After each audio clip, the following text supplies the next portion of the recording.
Good morning. My name is Lee Rain. I'm a part of the West Springs Church, and every Monday and Thursday morning we do a moment of encouragement or inspiration, sometimes with music. And so it's my turn today.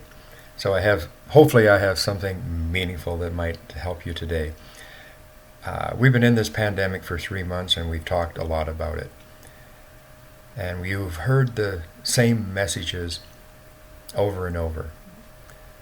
Follow the protocols, sanitize, wash your hands often, wear a face mask, do your social distancing. And those are very important. But when we hear them over and over again, sometimes we start to turn off or we get bored with hearing them. So as I'm preparing for today, I'm thinking, what can I say that's just a little bit fresh and not repeating what I've said in the past?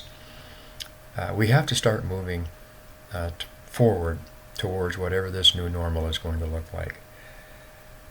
Alberta's moving into stage 2 and hopefully stage 3 soon. We've been isolated for 3 months for the most part.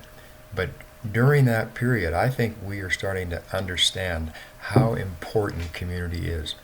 We need it. In fact, I believe that we were designed for community. It's in our DNA.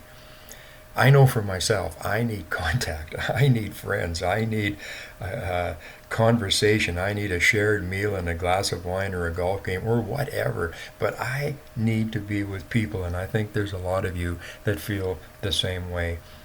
We all rely on community in some form. We can't do it alone. We can't feed and clothe and heal and house and employ and educate all by ourselves. Despite our current obsession with independence and individualism, not all, but I think several people land in those two camps. We were meant to be in community. I want to read you a quote from Richard Rohr from one of his daily meditations. From the very beginning of the evolutionary process, species have worked together in mutually beneficial ways to survive. Mammals particularly have a track record of fostering the young of others within their species and kinship group, but it also happens across or between species as well. Even the fittest, the biggest, the strongest do not survive without the cooperation of others. And then he went on to say, as tribes we collaborated, traded, built cultures around our collective identities. We created federations and large and loose organizations of reciprocity across groups.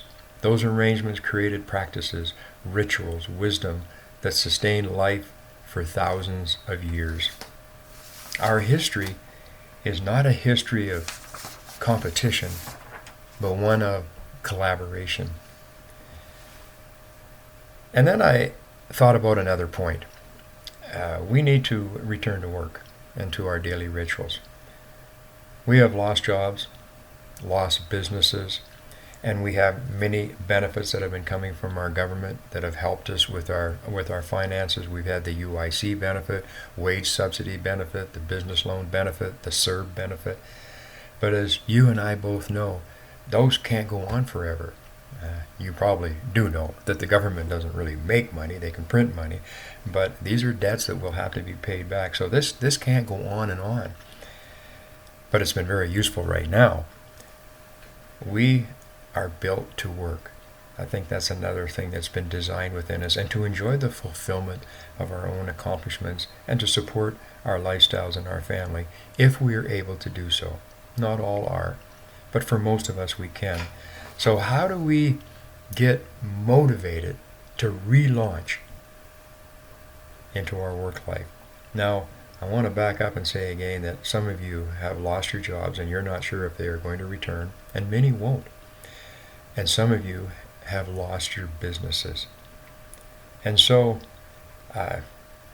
this can be a very difficult process of how to get re-engaged with your vocation. You might have to reinvent yourself. You might have to take a new direction.